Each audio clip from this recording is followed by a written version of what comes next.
आमची मायभूमी वाचविण्यासाठी प्रभू रामचंद्राचं सैन्य माझ्या अगदी पराक्रमायोगे मागच्या मागे झुकारून देण्यासाठी माझ्या एक अक्षोहिणी सैन्यासह या राष्ट्रवेशीवर मी सुसज्ज आहे.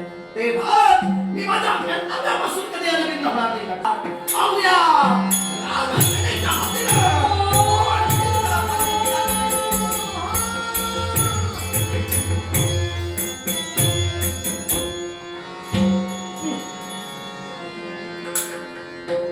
ओळखी आहे, ओळखी करून देण्याची गरज नाही. सुसेड बांधव येण्याचा उद्देश समजू शकेल का? हस्तिनापूर रामराज्याच्या ठिकाणी होतो ते पुनश्च आम्हाला मिळवायचं आहे. सांगताना थोडी सुद्धा लाज वाटली नाही की काय? काय काय ऐकला? कारण काय? मी काय तुम्हाला सांगितलं? लाज वाटण्याचं कारण काय? कारण एकच, सोमवंशातील 6वे आमचे पूर्वज म्हणजे आमच्यासाठी जे आदर्शवंत ठरले ते म्हणजे नलराजे. या नलराजांनी तुम्हाला युद्धात पराभूत केलं आणि ते हस्तिनापूर आमचं होतं ते पुन्हा आम्ही मिळवलं. मग आमचं राज्य जर पुन्हा आम्ही मिळवलं आणि तुम्ही तुमचं नसताना सुद्धा आमच्या राज्यावर काही काळासाठी राजे होऊन बसला, पण आमचं राज्य आम्ही पुन्हा मिळवल्यानंतर आता पुन्हा जे काही तुम्ही आक्रमण करताय त्यासाठी तुम्हाला लाज वाटली नाही का? असा शब्द प्रयोग वापरला. आपण म्हणता लाज वाटली नाही का? राधे, मी जे करतोय ते योग्य करतोय आणि म्हणून मला त्या कृत्याची लाज वाटत नाही. योग्य करता? मग माझ्या एका प्रश्नाचं उत्तर मला तुमच्याकडून हवं आहे. ऐकूया. हस्तिनापूरचे राजे हे सोमेश्वरांपासून आमचे पूर्वज या हस्तिनापुराच्या राजप्रासादी राजसिंहासनी राजा म्हणून अधिष्ठित झाले. मग काही काळासाठी राज्याचा राजा हा राज्य सोडून बाहेर होता. त्यावेळी प्रभू रामचंद्रांनी आमची मायभूमी आपल्या अंकित करून घेतली आणि आमच्या हस्तिनापुरावर तुम्हाला राजा म्हणून बसविलं. पण त्यानंतर आमचं राज्य जर पुन्हा आम्ही मिळवलं तर तुम्ही कसला अधिकार आमच्या राज्यावर सांगताय तुमचा? म्हणजे राजे नल यांनी आमच्यावर आक्रमण केलं, आम्ही माघारी गेलो आणि पुनश्च आक्रमण करते झालो, यावर आपण बोट ठेवत आहात का? राधे, यापूर्वी आमचा आणि आपला संघर्ष झाला. नलराजे यांच्याशी आम्ही युद्ध केलो. केवळ बरेच सरदारांच्या मुखातून बाहेर पडले, पण एक मात्र ते योग्य म्हणाले. केवळ या विश्वाच्या ठिकाणी जनावरांचा असो वा मानवांचा असो, आपण वैद्य राज आहात आणि तेच कार्य आपण करावं. मला एक सवय आहे, मी पाळाचं औषध मुळापासून दिल्याशिवाय राहत नाही. मी माघारी गेलो आणि पुनश्च आक्रमण करता झालो. याला कारण आहे. आता याला तुम्ही काय बोलला? पाळाचं औषध मुळापासून दिल्याशिवाय मी राहत नाही. आता काही काळासाठी हस्तिनापुरावर राजा म्हणून तुम्ही अधिष्ठित झाला होता, पण तुम्हाला तुमची जागा दाखवून दिल्यानंतर अजमेर राजा झाला. आता आमच्या राज्यात काय वैद्यकीय करायला आलात काय? म्हणजे कुणाला कुणाचे आजार झाले असतील तर त्यांची औषधं म्हणजे पायाची मुळापासून द्यायला आलात की काय? आजार जनतेला झाला नाही तर तुम्हाला झालाय. आणि आजार जर आम्हाला झाला तर आम्हाला आजार झाला ही वार्ता तुमच्यापर्यंत पोहोचवली कोणी? वैद्यराज इथं होते, ते आक्रमण करते आमच्यावर झाले. त्यांना काय आजार झाला तो आम्ही जाणीला. आक्रमण तुम्ही आता करून आला आणि सांगताय औषधं देण्यासाठी मी फिरतोय, पाळाचं औषध मुळापासून देतोय. आमच्या राज्यात आणि मला राजाला कुणालाही कुठली व्याधी झालेली नाही, कुणी कुठल्याही रोगानं पीडित झालेला नाही. ते भाग तुम्ही जर औषधं देण्यासाठी म्हणजे तुम्ही जे आधी वैद्य होता म्हणाला त्यानुसार जर औषधासाठी जर फिरत असाल तर आम्हाला त्याची गरज नाही. तुम्ही हळूहळू जाऊ शकता. प्रत्येक रोग्याला वाटत असतं आपल्याला औषधाची गरज नाही, पण माघारी राहून मी जो पुन्हा इथं आलोय तुम्हाला आलो. थोडासा गैरसमज केला बोलताना. हम्म. जो रोगी असतो त्या रोग्याला आपल्याला पुन्हा सुदृढता प्राप्त व्हावी यासाठी औषधाचीच गरज असते. पण तुमच्यासारखे जर वैद्य आले तर कदाचित ते औषध घेणं नाकारतील, कारण तुमच्या बोलण्याच्या पद्धतीवरून म्हणतोय.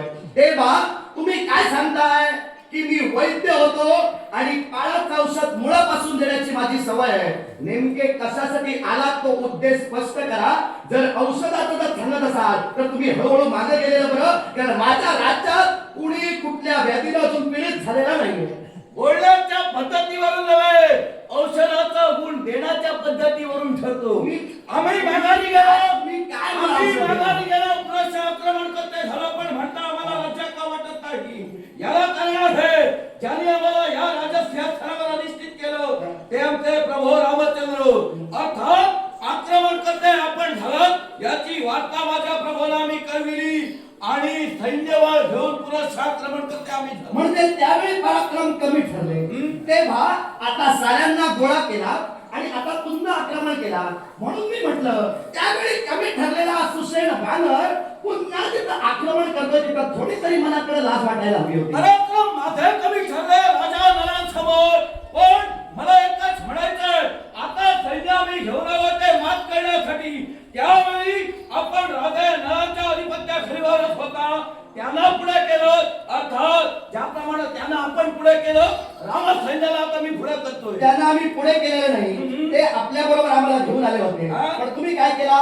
तुम्ही जिथं कमी पडलात तिथं तुम्ही राघवांपर्यंत गेलात आणि त्यांच्या बरोबर आता येत आहे. म्हणजे तुम्ही पुढे आलात पण त्यांचा पाठबळ बरोबर घेऊन येतात. पण आमचा एक राजा तुम्हाला खऱ्या तर आपल्याला आपल्या पराक्रमांपुढे तुम्हाला आपली माता झुकवायला लावणारा ठरला. तेव्हा मला तुम्हाला एकच सूचित करायचं आहे, या विश्वाच्या पाठीवर रामसेनेला तुम्ही सहकार्य करता, आपलं जीवन राघवाच्या चरणाशी तुम्ही व्यतीत करता. मग माझ्या एका प्रश्नाचं उत्तर मला द्या. नक्की मिळेल. वाली हा तुमचा कोण? माझा जावई, माझा जामा वाली होता. खरं सांगताय? तुमचा जर जामा हा वाली होता तर वालीची पत्नी ही नात्याला तुमची कोण होणार? तारा माझी कन्या. मग तुमची कन्या तारा आणि तुमचा जामा जर वाली आहे तर याच वालीचा सेवक रामचंद्रांनी केला होता. त्यायोगे तुमच्या मुलीवर जो प्रसंग आला, बाप म्हणून एकदा त्याची अनुभूती मनातला. मग असं असताना तुमच्या जामादाला मारण्यासाठी जर रामचंद्रच तत्पर ठरले तर तुम्ही त्यांचेच तळवे का चाटताय? तुमच्या कन्येच्या सौभाग्याचा तुम्हाला स्वाभिमान तीळ मात्रही नव्हता की काय? आम्ही कुणाचे तळवे चाटतो असे आपण म्हणालात. प्रभोचे तळवे चाटण्यात मला माझी धन्यता वाटते, लक्षात घ्या. देवाचे चरण हे माझ्यासाठी पूजनीय आहे. आता राहिला प्रश्न आपला की ज्या वालीचा सेवक प्रभू रामाने केला त्यांना पण सहाय्य करते झाला.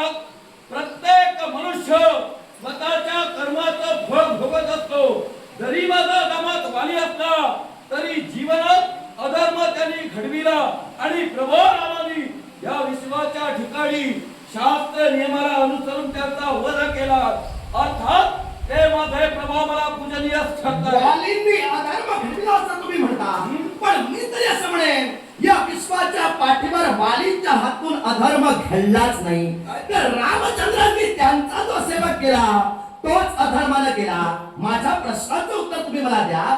वालीचा सेवक हा राघवाने कोणत्या पद्धतीने केला हे आता जगाला माहित आहे. तेव्हा त्या वालीचा मृत्यांगी कसा होता हे सुग्रीवान वाचून कुणाला ज्ञात नव्हतं. अर्थात सुग्रीवांनी तो मृत्यांग प्रभू रामचंद्रांना सांगितला आणि त्यायोगे वृक्षाच्या आणून बाण सोडत वालीचा सेवक राघवांनी केला. मग वृक्ष आणून जिथं बाण सोडला गेला तिथं मी तरी असं म्हणेन वाली धर्माचाच होता, राघवांनी हा केलेला अधर्म होता. मग वालीचा सेवक म्हणजे तुमच्या जावयाचा सेवक ज्या प्रभू रामचंद्रांनी केला त्यांच्या बाजूला उभे राहत तुम्ही माझ्याशी वैमनस्य घेणं मला इष्ट वाटत नाही, म्हणून मी तुम्हाला प्रतिकार करतो. अजमीर या विश्वाच्या ठिकाणी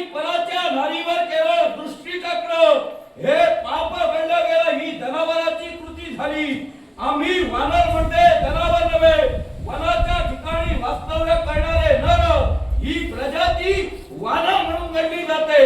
वालीने जीवनात केलं काय तर सुग्रीवाची पत्नी म्हणजे रुमा हिला स्वतःच्या स्वार्थासाठी हस्तगत केली. एखाद्या जनावराप्रमाणे जीवनात कृती त्यानं घडविली. उचित क्षत्रिय असायची मृगया शास्त्र असे बोलते. शास्त्र नियमाला अनुसरून एखाद्या जनावराला ठार मारलं ते वृक्षाच्या आडून मारू दे किंवा त्याची शिकार करू दे हे क्षत्रियाला धर्म प्राप्त आहे. ही धर्माची कृती आहे. सुशे- अर्थात प्रभू रामाने त्याचा वध केला हे धर्म कार्यच होतं. सुसेन, तुम्ही त्यांची बाजू घेऊन बोलता. कारण तुम्ही काय सांगितलं उचित क्षत्रिय असेची मृग या शास्त्र असे बोलत. शिकार कुणाची केली जाते जनावराची. वालीने तिथं जनावराप्रमाणे कृती केली अर्थात त्याची गणना जनावरात झाली मानवात नव्हे. मग राघव काय शिकारीसाठी बाहेर पडले होते. क्षत्रिय रागावा की नाही हाती तापमान होते की नाही. मग क्षत्रिय ते आहे ते मी मान्यच करतोय. पण तुम्ही काय म्हणाला वालीनं रुमेच्या बाबतीत केलेली कृती चुकीची होती. मी तरी असं म्हणेन कारण ज्या कोह्याच्या ठिकाणी जो राक्षस उन्मत्त झाला होता त्याच्याशी तो प्रतिकार करण्यासाठी प्रत्यक्षात वाली गेला होता आणि द्वारावर एक शिळा ठेवली होती. बाहेर सुग्रीवाला उभं केलं होतं. आतून जेव्हा त्या कोह्यातून रक्ताचे पाड आले तेव्हा सुग्रीव समजून गेला की वालीचा शेवट झाला. तेव्हा हा राजसिंहासनी बसला आणि त्या तारेबरोबर म्हणजे वालीच्या पत्नी बरोबर त्यानं काय केलं हे आपल्याला ज्ञात असेलच कारण तो तुमच्यातला. तेव्हा मला तुम्हाला एकच सांगायचं आहे जेव्हा हा सुग्रीव वालीच्या पत्नीबाबत जी कृती करतो ती कृती एका पतीच्या लक्षात येताच त्यानं उचललेली पावलं माझ्या मतानुसार तरी धर्माची आहे. तेव्हा मला तरी एकच वाटतंय रामसेनेला आता घेऊन तुम्ही माझ्यापर्यंत आलात अर्थात तुम्ही इतरांचं पाठबळ घेऊन जर फिरत असाल तर अजमीर तुम्हाला प्रतिकार करण्यासाठी तुमच्या नेत्रासमोर पर्वताप्रमाणे उभा आहे म्हटलं. अजमीर केवळ सुग्रीवानं केलेली कृती आपण मला सांगता आहात. जिथं स्वतःच्या राज्यापासून आपण दूर होतात. आपल्या राज्यात काय चालतंय याची कल्पना तुम्हाला नव्हती. माझ्या कन्याच्या समवेत मी होतो. सुग्रीव केवळ राजसिंहासनावर अधिष्ठित झाले. राज्याभिषेक स्वतःचा करून घेतला नाही अर्थात राज्यात त्याने हस्तगत केलं नव्हतं. न केवळ ताऱ्याला हस्तगत केलं. आम्ही त्याला साक्ष आहोत. पण काय हो आज वानरांचे वाद तुम्ही सांगता आहात.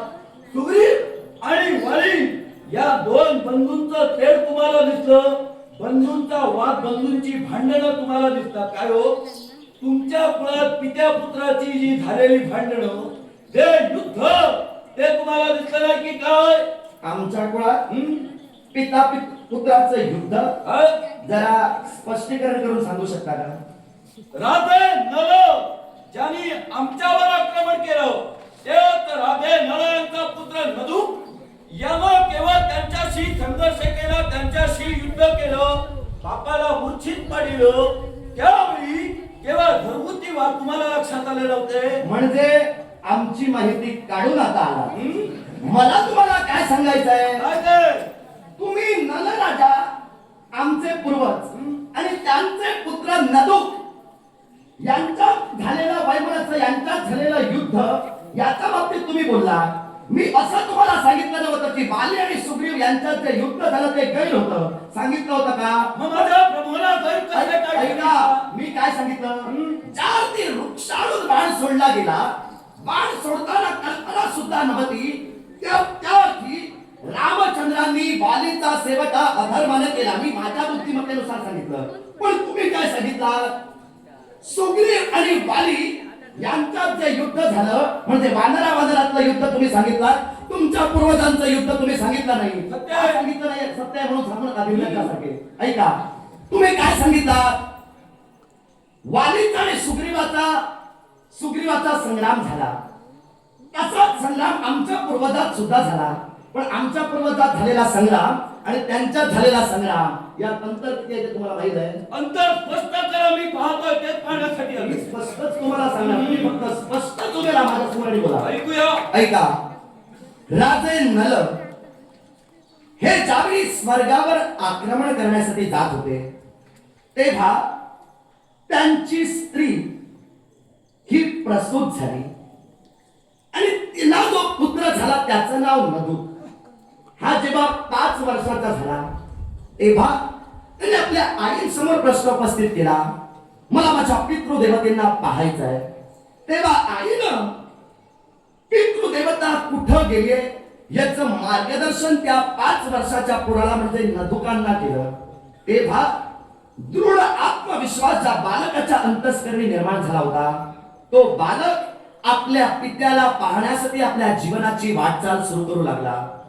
12 वर्ष तो आपली पितृदेवता ज्या मार्गाने गेली आहे त्या मार्गाने चालत 12 वर्ष आपल्या पित्याचा शोध घेत होता. पण या 12 वर्षात त्यांच्यावर आक्रमण करणारे कित्येक राजे, कित्येक राज्य यांच्याशी स्नेह जोडत, किंबहुना त्यांच्याशी वेळ प्रसंगी युद्ध करत सुद्धा प्रत्येक राजाशी स्नेह जोडत हा नदुक पुढे जात होता.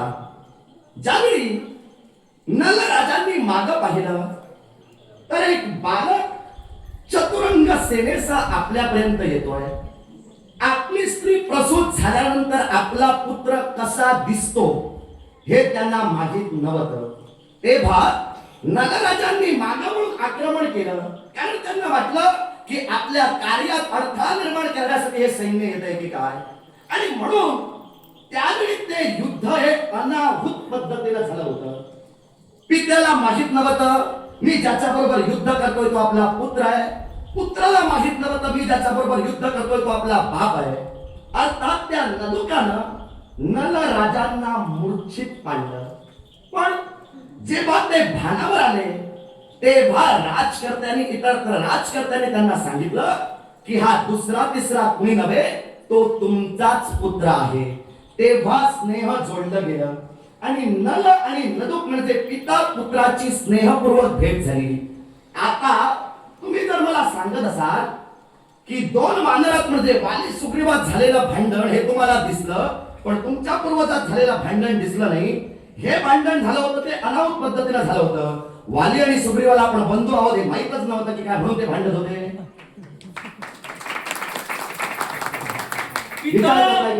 पिता पुत्र एकमेकांना ओळखत नाहीत, मी मान्य करतो. बऱ्याच वर्षाचा कालावधी मध्ये गेला, पण काय हो, जो नदू भलं मोठं सैन्य घेऊन तिथं जात होता, साऱ्याला लंकाधीश रावण होता. रावणाचे डोळे सुद्धा फुटले होते की काय. त्याला नरराजाची ओळखी नव्हती की काय. मुद्दा अचूक मांडला. मला वाटलं एवढ्यापर्यंत पोचला नसेल, पण आता जर बोललात तर ऐकून चला. लंकाधीश रावण सुद्धा नदुका बरोबर होते, पण त्यांनी त्या गोष्टीची वाच्यता केली नाही. कारण नदुक हा आपल्या वडिलांना भेटण्यासाठी जातोय याची वाच्यता इतर राजकर्त्यांसमोर झालेली नव्हती. इतर राजकर्त्यांची जे स्नेह जोडलं गेलं त्या स्नेहानुसार ते त्यांना खऱ्या अर्थानं आपल्या अंकित करत ते आपल्या जीवनाची वाटचाल करत होते. पण ज्यावेळी पिता पुत्राचा संग्राम झाला, पिता पुत्राच्या संग्रामात नलराजांना पुत्रालाच खऱ्या अर्थानं मूर्छितावस्थेत पाडलं. त्यावेळी हा तुझा बाप आहे म्हणून सांगणारा कोण होता हो? याला कारण आहे, यालाही कारण आहे. कारण रावणानं यानंतर केलेली कृती मी सांगितलेल्या प्रत्येक शब्दात सार्थ ठरते. ऐका ऐका ऐका, आपण बोललात मी ऐकून घेतला, आता मी सांगतोय ते तुम्ही ऐका.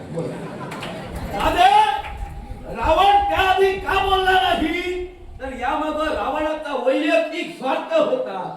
माणसाला संगती कुणाची धरावी हे जीवनात महत्वाचं आहे. नलराजा विजय संपादन करण्यासाठी केवळ आतुर होते, केवळ नदुकाला सहाय्य करण्यासाठी रावण तत्पर ठरले, पण बोलले नाहीत का मेला तर मरू दे, आपलं काय जातंय.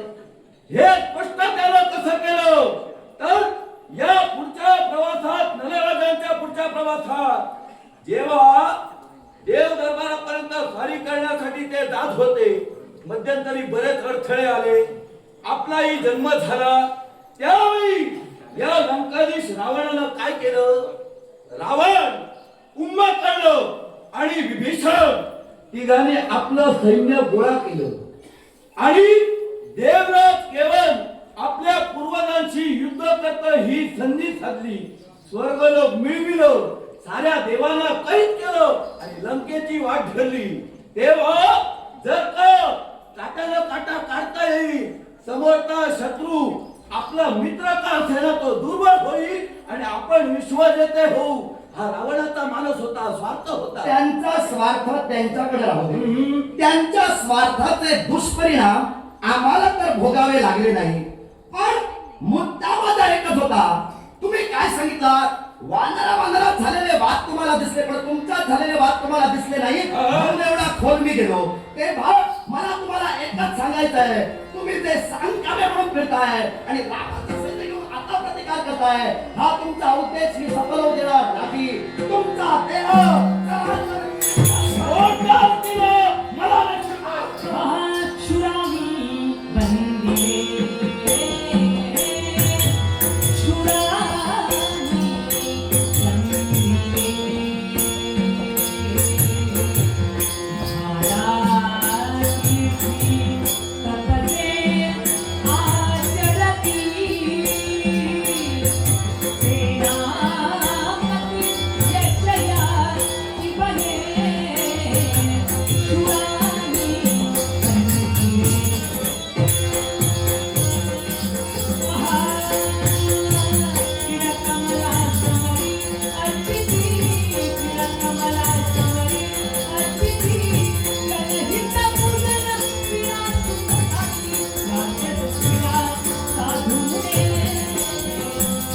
Thank you.